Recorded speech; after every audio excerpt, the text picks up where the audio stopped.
tokantrano mikorotana, vady maditra, zanaka sarotra desaina, arao ny fandarana tokantrano sy ny fiarahamonina, andraisanao torohevitra, vahaolana, iarahana amin'ny ekipa ny Club Jejo, Pasteur Dina. Ampivaliana lehibe hatrany no iarabanantsika rehetra izay manaraka tsy tapaka amin'ny fandaharana eto amin'ity onjam-peo amintsika ity. Ao anatin'izao mbola tena firariantsoa ny amin'ny taona vaovao satria tena mbola mirarisoanao hatrany izay raha izao tsika vao afaka mifandray indray. Ary dia manantena izahay fa ny fandaharantsika ao anatin'ity taona ity dia hitondra soa ny tokantranonao, ho an'ny fiarahamonina, ho an'ny zavatra rehetra izay ataonao, izany raha teo ny tariketratsika ao anatin'izao taona vaovao izao indray. Matomantsika ny mbola nomen'Andriamanitra tombonandro, tombom-potoana iainana, dia mba tian'Andriamanitra koa mba hahita zavatra tsara, tsy ohatran'ilay taloha, izany hoe misy zava-baovao mbola azon'Andriamanitra aseho ary azonao iainana mihitsy ao anatin'izao taona 2024 izao. Indraindray mantsy ny olona tena misy olona tena malahelo, tena kivo mihitsy angefa mendony taona, ohatran'ilay tamin'ny herintaona tena indrindrandrindra moa matetika mety hoe misy fahatserovana ratsy ho anao, izany atao hoe fiandohan'ny taona izany, ohatra tamin'ny taona 2024 dia mieritreritra ianao fa ohatra izany ihany koa no mbola hitranga amin'ity taona 2024 ity. Tsy voatery amin'izany nefany, tsy voatery izany fa matoa ianao mbola misy tadidy foana izay hoe nomen'Andriamanitra tombonandro, tombom-potoana iainana eto amin'ity tany ity, afaka miaina amin'ny zavatra vaovao, zavatra tsara hafa noho ny amin'ny tamin'ny taona lasa. Dia ataovy mihitsy ny mba tariketranao hoe hafa ny 2023 dia hafa koa ny 2024, hafa ny taloha fa hafa koa ity taona ity. Raha izay ny ainanao dia hitanao tsara fa manova ny fomba fijerinao izany. Dia tamin'ity herinandro ity tsika nanaraka tsara hoe manahoana sy ahoana ny mety ho endriky ny fandaharantsika ao anatin'ity taona ity. Efa nijerentsika manokana ny hoe hiresaka betsaka tsika mahakasika an'izany atao hoe fiainam-pivady izany. Fa ankoatra izay koa dia tena hiresaka betsaka koa tsika mahakasika ny atao hoe fitezana, satria tena anisan'ny zavatra anankiray mampalahelo ankehitriny ny momba an'izany atao hoe fitezana izany. Tsy mifandray intsony ny ray aman-dreny sy ny zanaka, dia voaboasantsika ao anatin'izao taona izao izany resaka izany. Fa ankoatra ireo dia ny hampiavaka amin'ity taona ity koa dia ny amin'ny resaka finamanana, izany hoe ny finamananao, satria tena miteraka olana lehibe io, tsy ho an'ny ankizy ihany fa ho an'ny ray aman-dreny koa. Firifiry moa ny olona ny diso fanantenana ny amin'izay ataon'ny namany, tena misy izany. Ny fiainantsika izany dia tena tsy afa-misaraka amin'izany atao hoe nama izany. Misy olona mametraka an'izao teny izao mihitsy hoe ny olona mahantra indrindra eran-tany dia ny olona tsy mba manana namana.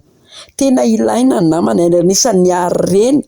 Dia ny zavatra iray tena tsy haiko nareo raha nahita an'izany hoe namana tena harena ary afaka mampitondra fiadanana, satria tsy vidim-bola izany nama izany. Fa raha vao ny namana aloha ny vidim-bola dia efa tsy mety izany. Fa ny namana izany tsisy hoe vidiko an'ity dia lasa namako indray fa omeko an'ity, ny lasa namako ialana amin'ny lasa namako ianao.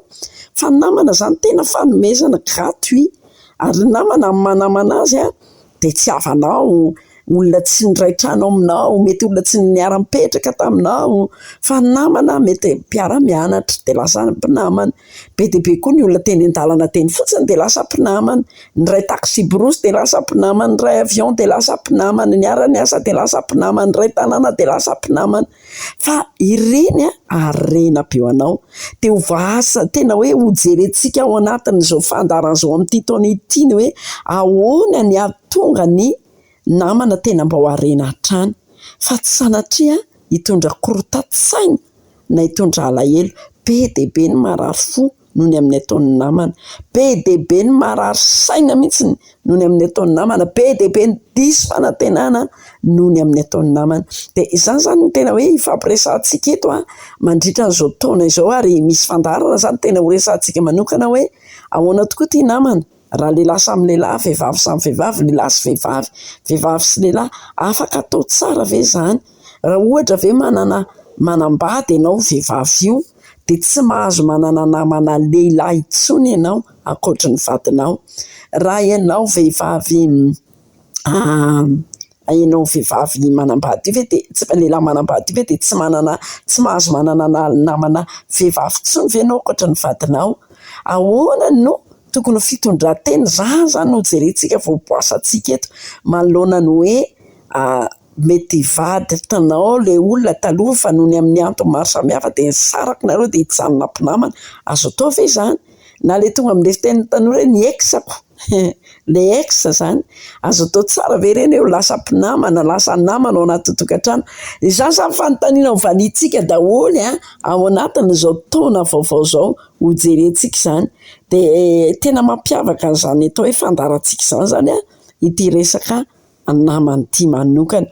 Fa anisan'ny zavatra anankiray tena ho resahantsika koa ny anampianantsika tena mba handrosoantsika ny amin'ny resaka tontolon'ny asa.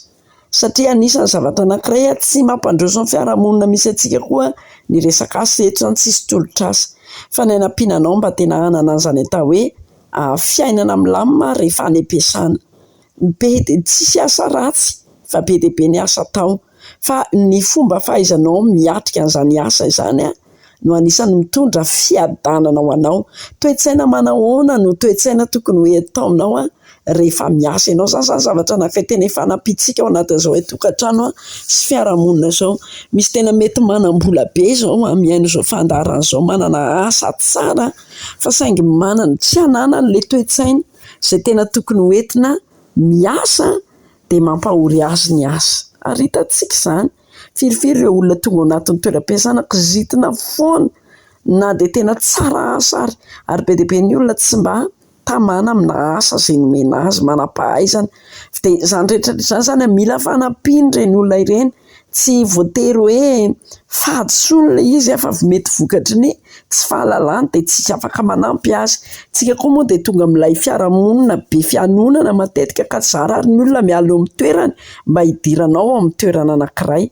De izao fotsiny zavatra anankiray tena ho resahantsika hoe hifanampiana amin'ny resaka hoe tontolon'ny asa ny hoe tsy ny toerana misy ianao ny mamaritra ny fiadananao fa le ao anatinao. Io zany mialatsiny fa na de directeur ary ianao kanefa tsy hainao no miasa de tsy milamina ianao, tsy miadana ianao. Ianao ilay tsy mahita tory, ianao ilay kizitina foana vao misy mandondono ao anatin'ny biraonao. Fa na de ohatra ary hoe tsy ratsy zany hoe mamafa trano zany nefa ianao indraindray tsy hainao no mankasitraka an'le izy de tsy hitondra fiadanana ho anao zany. Zany mijerentsika eto daholo hoe tokony hifanampiantsika izany rehetrarehetra izany satria tena mampandroso ny fiarahamonina misy antsika. Mitatra kokoa zany ny fandaharantsika ao anatin'izao taona 2024 izao.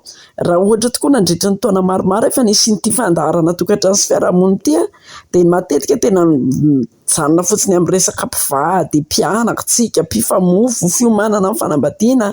Fa izao zany tsika hivelatra amin'ny resaka tena fiainana manontolo mihitsy ny maha-olona manontolo ny fiainantsika mihitsy no jerentsika ao anatin' izao fandaharana mandritra n'ity taona ity izao. De tamin'ity herinandro ity zany tsika de ny zavatra anankiray tena hoe anomanana saintsika zany hoe izao ny fandaharana isy mandritra ity taona ity. Ary eo koa zany de tena hoe hiezaka mba ahitsitsika amin'ny fomba fijery sy amin'izay mety ho fomba fiteny mba ho takatritsika, mba ho azontsika ny zavatra rehetrarehetra izay hifanolorana eto de ny tanjona re de tena hoe ampilamina antsika rehetrarehetra. Tena ampilamina antsika tsirairay avy na ny ray aman-dreny na ny zanaka na ny antitra na ny tanora zany rehetrarehetra ny mantsy samy manaraka ny fandaharantsika avokoa. De misaotra anao misafidy hatrany miaraka aminay. Ny anjaranay dia ny mitrandraka sy mijery eo inona ny mahasoa sy mahatsara. Ny anjaranao kosa nefa dia azonao atao tsara foana koa ny mametraka mba miteny hoe izao mba zavatra iray mba tiako. Misy antsika mandefa an'ireny fanontaniana ireny dia ireny rezahantsika ho valiana amin'ireny fandaharan'ireny nandritra n'iny taona iny dia mbola azonao tohizana hatrany zany ireny fametrahana fanontaniana sy ny fangatahana soso-kevitra amin'ny tranga misy any tokantranontsika. Izay fandaharantsika androany fehitra ny fotoanantsika. Misaotra ny Dony manokana antsika izay etsy amin'ny lafiny teknika miaraka amin'ireo teknisiana mampita ny feo any amintsika tsirairay avy. Ianao no tena isaorana niaraka taminay. Rapitsika dia mbola hiaraka eto indray. fa dia mametraky ny veloma mandra-piona mirary sondrina tompoko. Tokantrano mikorotana, vady maditra, zanaka sarotra dezaina, arao ny fandarana tokantrano sy ny fiarahamonina, andraisanao torohevitra, vahaolana. Iarahana amin'ny ekipa ny Club Jejo, Pastor Dina.